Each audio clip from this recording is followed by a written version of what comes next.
Silent అయిపోయారు, ఇంక మీరు మొదలు పెట్టచ్చు. ఏంటి సార్ రెడ్ బుక్ అమలు చేస్తున్నారట, మోహిత్ రెడ్డికి ఇచ్చిన హెచ్చరిక అది ఆయనకి కాదు జగన్మోహన్ రెడ్డి గారికి, ఇంక మీరు రెడీగా ఉండండి అని చెప్పి ఇండైరెక్ట్గా చెప్పడం అట. మీ దగ్గర కూడా ఏమైనా పుస్తకాలు ఉన్నాయండి? ఓన్లీ టీడీపీ వాళ్ళ దగ్గరే ఉన్నాయి ఆ పుస్తకాలు? మా దగ్గర పుస్తకాలు ఉన్నాయండి, దేశంలో ప్రజలందరి దగ్గర ఉన్నాయి. మీ దగ్గర అంటే నేను అడిగేది మీ దగ్గర మీరు రెగ్యులర్గా చదివే లా పుస్తకాలు కాదు, రెడ్ బుక్ లాంటి పుస్తకాలు. మీరు లాయర్ కాబట్టి ఆ పుస్తకాలు ఉంటాయి. నేను రెడ్ బుక్ చూపిస్తాను సార్ మీకు. ఓకే, రెడ్ బుక్ ఏంటి, రెడ్ బుక్ యొక్క రహస్యాలు ఏంటి కూడా చెప్తాను. వెరీ గుడ్ అండి. ముందుగా ప్యానల్లో ఉన్న పెద్దలకి, సోదరులకి, మీకు చూస్తున్న వ్యక్తులకు నమస్కారం. ఇదిగోండి, ఇది ఒక ఎర్ర బుక్. దీన్ని డాక్టర్ బాబాసాహెబ్ అంబేద్కర్ గారు రచించారు. ఇది భారత రాజ్యాంగం. ఇది ఎర్ర బుక్ గానే ఉంటుంది అట్ట. ఇది క్రిమినల్ లా అండ్ జస్టిస్. మీకు కనపడుతుందండి, క్రిమినల్ లా అండ్ జస్టిస్. ఇక మూడోది, ఇది క్రిమినల్ మాన్యువల్. నేరస్తుల్ని ఏ రకంగా విచారణ చేసి శిక్షలు వేయాలనే దానికి ఇది కూడా ఎరుపు రంగులో ఉందండి, రెడ్ బుక్. ఇది కూడా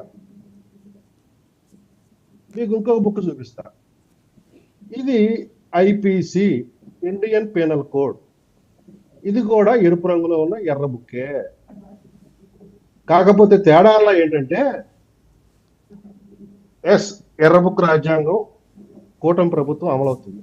మా ప్రభుత్వంలో అమలవుతున్న ఎర్ర బుక్ రాజ్యాంగం ఏదంటే డాక్టర్ బాబాసాహెబ్ రచించిన ఇందాక రాజ్యాంగము, తర్వాత భారతదేశం తయారు చేసిన కేంద్ర ప్రభుత్వం తయారు చేసిన ఆ యొక్క నేర పరిశోధన, నేర విచారణ చట్టాలు, అవి మాత్రమే అమలు చేస్తున్నాం. మా పాలనలో జగన్ పీనల్ కోడ్ లేదు, రాజారెడ్డి రాజ్యాంగం అమల్లో లేదు. ఇది మీరు గుర్తుపెట్టుకోవాలి. మా దగ్గర రాజారెడ్డి రాజ్యాంగం లేదు, జగన్ రెడ్డి పీనల్ కోడ్ లేదు, జగన్ రెడ్డి ప్రొసీజర్ ఫాలోయింగ్ లేదు, ఐఏఎస్లు ఐపీఎస్లు ఫాలో అయ్యేవాళ్ళు చూసారా, అది లేదు. ఇప్పుడు మీరు చెప్పండి, మాది ఎర్ర బుక్ రాజ్యాంగమే, కానీ వీళ్ళు చెప్పే ఎర్ర బుక్ వేరు. ఓకేలేండి, మీరు ముందు ఏమని చెప్పారు శాంతి ప్రసాద్ గారు? మీరు ముందు ఏమని చెప్పారు? నా దగ్గర పుస్తకం ఉంది, పుస్తకంలో అన్ని పేర్లు ఉన్నాయన్నారు. మీరు ఇప్పుడు అంబేద్కర్ గారివి మీ లా బుక్లు ఇవి చూపిస్తున్నారు. అసలు పేర్లు చెప్పండి. నేను వస్తున్నాను సార్, మీరు తొందరపడితే ఎట్లాగే తొందరపడి ముందే అన్నట్టుగా. ఇప్పుడు లోకేష్ గారు యువగణం పాదయాత్ర సమయంలో ఒక పుస్తకం పెట్టుకున్నారు. పుస్తకం పైన అట్ట ఎరుపు రంగులో ఉంది. దానిలో వారు ఏం చెప్పారంటే, ఎవరైతే అధికారులు రాజారెడ్డి రాజ్యాంగాన్ని అనుసరించి జగన్ రెడ్డి కోడ్ని, జగన్ రెడ్డి పీనల్ కోడ్ని అమలు చేస్తున్నారో, జగన్ రెడ్డి క్రిమినల్ ప్రొసీజర్ అమలు చేస్తున్నారో, వాళ్ళందరి పేర్లు నమోదు చేసుకొని మేము ప్రభుత్వంలోకి వచ్చిన తర్వాత మా ఎర్ర బుక్ అంటే భారతదేశ రాజ్యాంగము, Indian penal code, criminal law and justice ఇందాక చూపించక ఎర్ర బుక్లు, వాటి ప్రకారము విచారణ చేసి, కేసులు పెట్టి విచారణ చేసి, చట్ట ప్రకారము, చట్ట విధానాలతో, చట్టపరమైన ప్రక్రియతో చట్టబద్ధంగా శిక్షించబడతారు. ఇది ఇప్పుడు జరుగుతున్నది. అయితే ఇందాక మీరు కేసు గురించి, మోహిత్ రెడ్డి కేసు గురించి మీరు మాట్లాడారు. మోహిత్ రెడ్డి కేసు ఇంకా మేము పెట్టలేదండి. అది ఎన్నికలు కూడా ఉన్న సమయంలోనే, అది కేంద్ర ఎన్నికల కమిషన్ పరిధిలో అప్పుడు పెట్టిన కేసు. అది దాని యొక్క అరెస్ట్ ఇప్పుడు జరిగింది. ఓకే, ఒక్క నిమిషం అండి. ఎవరి దగ్గర నుంచో సైడ్ నుంచి బాగా డిస్టర్బెన్స్ వస్తుంది. ఒక్క నిమిషం శాంతి ప్రసాద్ గారు, మీ దగ్గర నుంచి ఎక్కడి నుంచో సైడ్ నుంచి బాగా డిస్టర్బెన్స్ వస్తున్నది, ఒకసారి అది కంట్రోల్ చేయండి. ఎవరి దగ్గర నుంచి వస్తున్నదో ప్లీజ్. ఓకే, మీరు మాట్లాడండి సార్. వర్మ గారు, మీకు ఇప్పుడు మోహిత్ రెడ్డి మీద పెట్టిన కేసు రాష్ట్ర ప్రభుత్వం పెట్టింది కాదు, కేంద్ర ఎన్నికల సంఘం పెట్టింది. అతను అక్కడ కోడ్ అమల్లో ఉన్నప్పుడు చేసిన నేరాలకు సంబంధించిన ఆ నేరం ఇప్పుడు అరెస్ట్ జరగబడింది. కాబట్టి మా ఎర్ర బుక్ రాజ్యాంగం. శాంతి ప్రసాద్ గారు ఒక్క నిమిషం, మీరు జగన్ రెడ్డి శాంతి ప్రసాద్ గారు ఒక్క నిమిషం. ఎక్కడి నుంచో సైడ్ నుంచి వాయిస్లు వస్తున్నాయి, ఒకసారి అది ఆపరా? ఎవరి దగ్గర నుంచి వస్తున్నాయో? టీవీయా ఏంటది? ఒకసారి చూడండి, అది చెక్ చేయండి. డిస్టర్బెన్స్ వస్తున్నది. బాలకోట గారు మీ దగ్గర నుంచి అటు ఒకసారి చెక్ చేసుకోండి. సైడ్ నుంచి రూమ్ లో ఉన్నాండి, రూమ్ మొత్తం సీల్డ్. శాంతి ఈయన బాలకోటి గారి దగ్గర నుంచి, బాలకోటి గారు మీ దగ్గర నుంచి ఏదో డిస్టర్బెన్స్ వస్తున్నది, ఒకసారి చెప్పండి వాళ్ళకి ఎవరికో. శాంతి ప్రసాద్ గారు మాట్లాడండి. కాబట్టి ఇంకా మేము చెప్పిన ఆ యొక్క లోకేష్ గారు యువగణంలో చెప్పిన ఆ రాజ్యాంగం ఓపెన్ చేయలేదు. నిన్న ఆయన స్వయంగా చెప్పారు. ఆయన మేము దాన్ని ఇంకా ఓపెన్ చేయలేదు, ఎందుకంటే మేము పాలన మీద ప్రస్తుతం గత ప్రభుత్వం చేసిన విధ్వంసం యొక్క ఆ ధ్వంసరచన యొక్క తీరుతెన్నులంటే పరిశీలనలో ఉన్నది. మేము ఇంకా దాన్ని మదింపులోనే ఉన్నాము. మేము ఇంకా వాటిని దృష్టిలో పెట్టుకుని మేము ఎట్లా ముందుకు సాగదామే ఆలోచనలో ఉన్నాము. ఇంకా దీన్ని తీయలేదన్నారు. తీయలేదు కాబట్టి ఇంకా ఆ ఫైళ్లు తగలబడతాలు, ఇంకా కొన్ని అక్రమాలు జరుగుతూ ఉన్నాయి. మీరు దాన్ని గమనించాలా. నిజంగా మా రాజ్యాంగం ఏది, నేను ఇప్పుడు చూపించిన రాజ్యాంగం అమలయ్యి లోకేష్ గారు పెట్టిన ఆ ఎర్ర బుక్ లో ఉన్న పేర్లు కానీ ఉన్నట్టయితే ఈ అధికారులు ఎవరు వాటిలో ఉండేవాడు కాదు. అయితే చంద్రబాబు నాయుడు గారు రాగానే మొట్టమొదటిగా తీసుకున్న స్టెప్ ఏంటంటే, ఉన్నత స్థాయిలో ఉన్న ఉన్నతాధికారులు ఎవరైతే గత ప్రభుత్వంలో రాజారెడ్డి రాజ్యాంగాన్ని, Jagan Reddy procedure code, criminal procedure code ని, Jagan Reddy penal code follow అయ్యారు, వాళ్ళ వరకు తీసేసి తటస్థులుగా ఉన్న వారిని ఇప్పటి వరకు నియమించడం జరిగింది.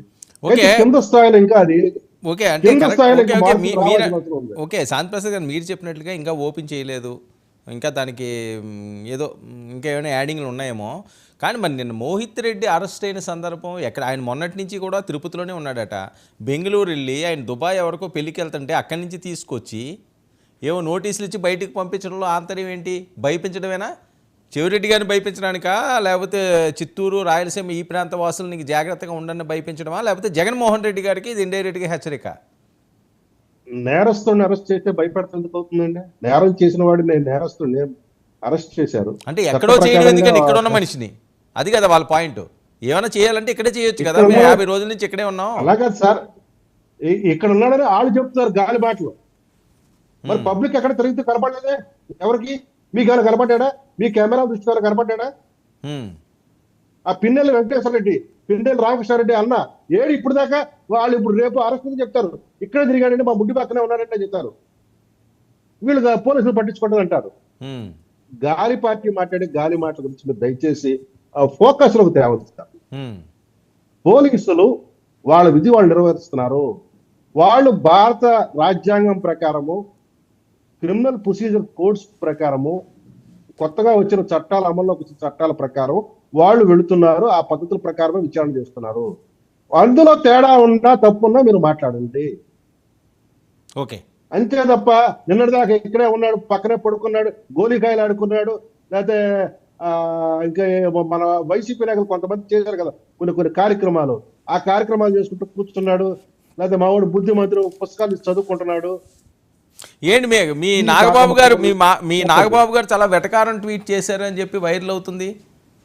జగన్మోహన్ రెడ్డి గారికి వెంటనే న్యాయం చేయండి, ఆయన కేసులన్నీ బయటికి తీయండి అని. అంటే ఎత్తిపడ్డమా? నేను చూడలేదు సార్, నేను ఎప్పుడు హైకోర్టు నుంచి వస్తూ మీరు కూడా చూసాను, కాబట్టి జస్ట్ ఇంట్లోకి వచ్చాను నేను, ఇంకా నేను చూడలేదు. అయితే ఒకటైతే నేను వాస్తవం చెప్తాను, జగన్ రెడ్డి కేసుల్ని విత్ ఇన్ 1 year లోనే మొత్తం విచారణ కూడా పూర్తి చేసి ముగించి న్యాయం అమలయ్యేలా చూడాలి. రెడ్ బుక్ అంటే భారతదేశ రాజ్యాంగము, రెడ్ బుక్ అంటే criminal law and justice, red book ఆనాడున్న ఇండియన్ పీనల్ కోడ్, అవి అమలయ్యేలా చూడాలి. రెడ్ బుక్ రాజ్యాంగం అమలు అవుతుంది, అది స్వతరం అమలు కావాలి. దాని గురించి చెంగు డెర్రామ్ జోగి గారు కూడా తెలంగాణ హైకోర్టులో ఒక రిట్ పిటిషన్ వేయడం జరిగింది, పబ్లిక్ ఇంట్రెస్ట్ లిటిగేషన్. దాన్ని తెలంగాణ హైకోర్టు చాలా సీరియస్ గా తీసుకొని దిగువ కోర్టు కూడా, సిబిఐ కోర్టు కూడాను ఆదేశాలు ఇవ్వడం జరిగింది. ఎందుకు ఇది జగన్ రెడ్డి కేసుల్లో ఇంత లేటు జరుగుతుంది, డే టు డే విచారణ జరపమని తెలంగాణ రాష్ట్ర హైకోర్టు, తెలంగాణలో ఉన్న సిబిఐ కోర్టు కూడా ఆదేశించడం జరిగింది. ఓకే, కాబట్టి ఈ రాజ్యాంగం అమలు కావాలా, రాజారెడ్డి రాజ్యాంగం నాశనం అయిపోయి సమస్య పోవాలా, అది మళ్ళీ తలెత్తకూడదు. మీరు రాజారెడ్డి రాజ్యాంగం అంటారు, వాళ్ళు ఏమో రెడ్ బుక్ రాజ్యాంగం అంటారు. ఏంటో ఈ ప్రజలకి రాష్ట్ర అభివృద్ధి కోసం చూడకుండా ఈ గోల. కాకపోతే ఒక మాట, బాలకోటయ్య గారు ఆ విధంగా అర్థం ఉంది. ఏది అంబేద్కర్ గారి పేరు కానీ, దామోదర సంజయ్ గారి పేరు విషయాలకు అవి కూడా వస్తాయి సార్. దామోదర సంజయ్ గారి పేరు జనసేన పార్టీ కూడా కమిటెడ్ గా ఉంది, ఆ జిల్లాకు పేరు పెట్టాలని దాని మీద. ఓకే, అలాగే అంబేద్కర్ గారి పేరు విదేశీ విద్యకు పెట్టాల్సిన అవసరం ఉంది. ఆ జగన్ రెడ్డి పేరు తీసేసి పెట్టాల్సిన అవసరం ఉంది. ఎందుకంటే విదేశాలకు విద్య నేర్చుకొని వచ్చి ఆయన అక్కడ నిష్ణాతులై మన దేశానికి వచ్చి మేధావిగాను మన జాషువా భాషలో చెప్పాలంటే విశ్వనరుడిగా రూపొందాడు ఆయన. Okay, right. ఆనంద్ సార్ గారు చెప్పండి. ఏంటండి ఇది పదవులట, నామినేటెడ్ పదవుల పందారు మొదలవుతుందట, చాలామంది ఆశావహులు ఉన్నారు, ఏదో రేషియో ఉందట, మీకు 60 అట, జనసేనకి 30 అట, వీళ్ళకి బీజేపీకి 10% అట. కానీ ఇందులో లొల్లి తప్పదు, ఎక్కువ మంది ఉన్నారు, తక్కువ పోస్టులు ఉన్నాయి అని చెప్పి.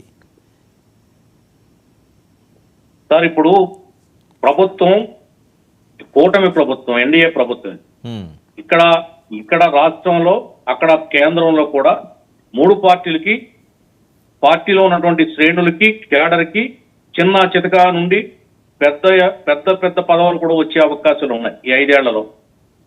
కాబట్టి కష్టపడిన కార్యకర్త పదవి ఆశించడం ధర్మం.